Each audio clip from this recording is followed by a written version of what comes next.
Okay, how's everybody doing today?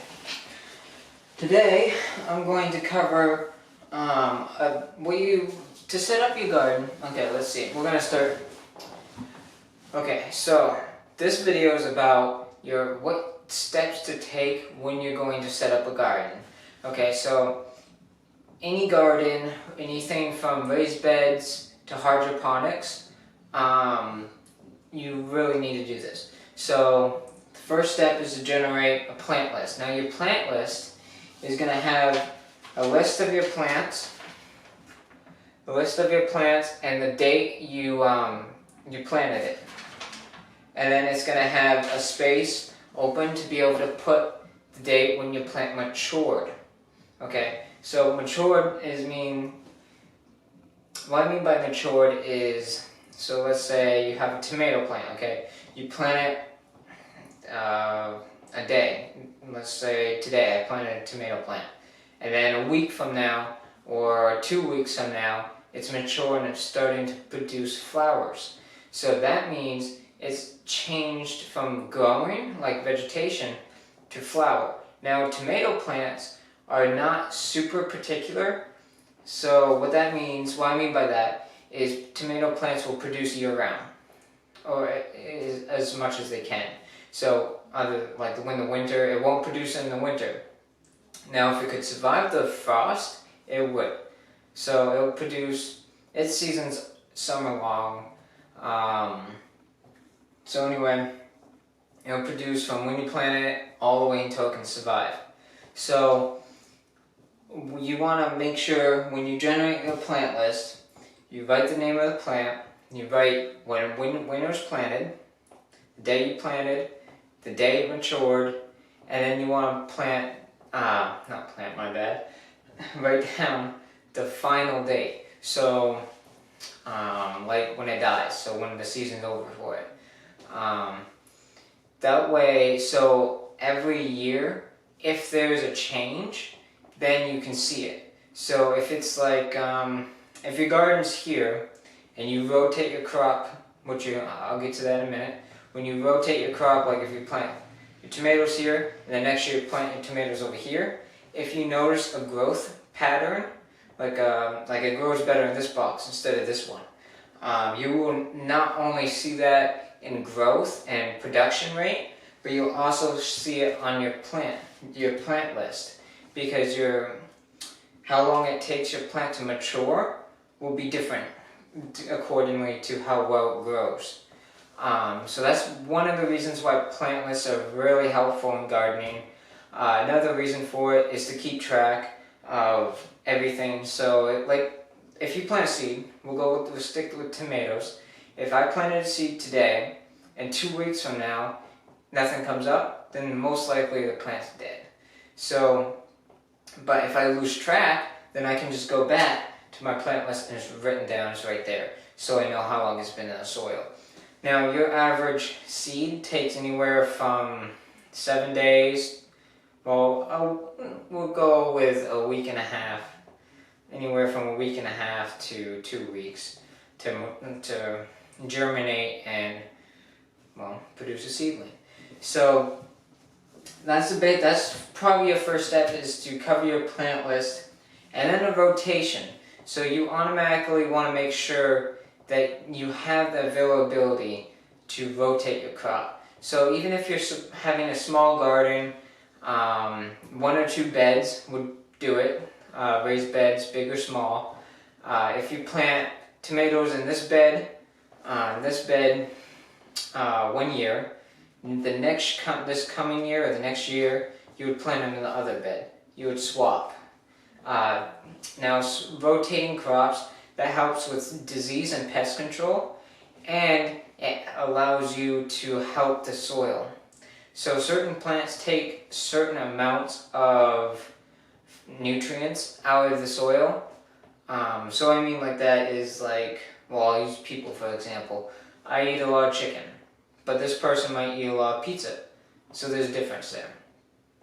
So your tomato plant uses a higher acidity soil, but unlike a cucumber plant, it uses more nitrogen. So there's a little bit of difference there.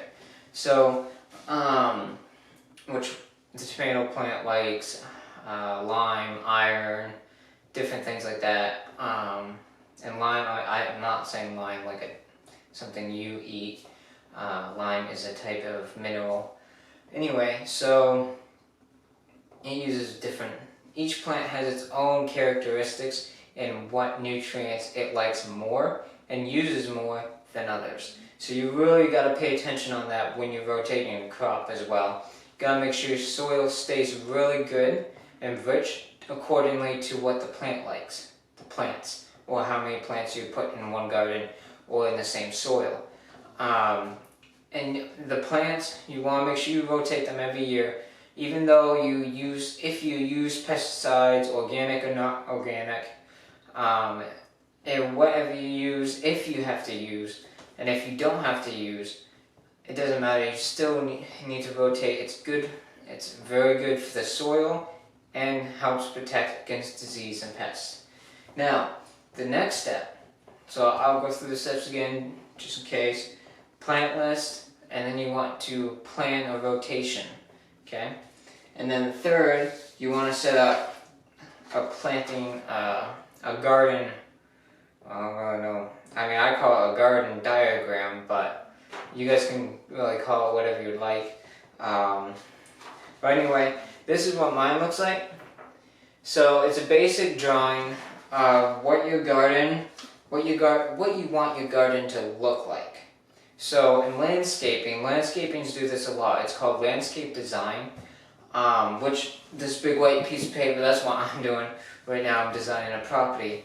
Anyway, so it's relatively the same thing. So you would draw, if you have a raised bed and it's a rectangle, right? So you would just draw the rectangle, and you would put some type of symbol, or even write it, or even write the name of the plant exactly where you want the plant to plant.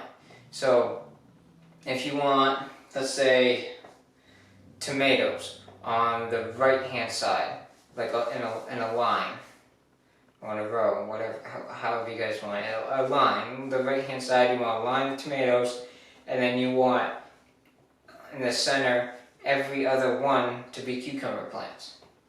Now when you're planting, you may forget this, or you may have a hard time, planting it accordingly, or it might look different, or you might have different ideas at that point.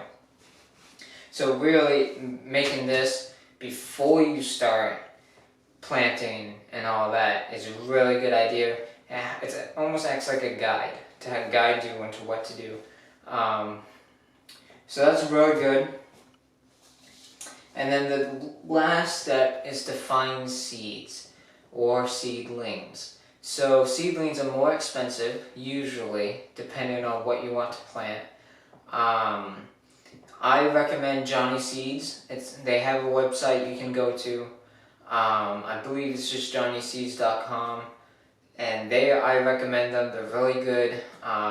When I was at UTC, which is a technical school for the state of Maine, that's what we used for our seeds and seedlings. I do believe we got seedlings from there as well. But yeah, if you guys are in Maine, or any of you guys are watching in Maine, I recommend UTC. It's a United Technical School.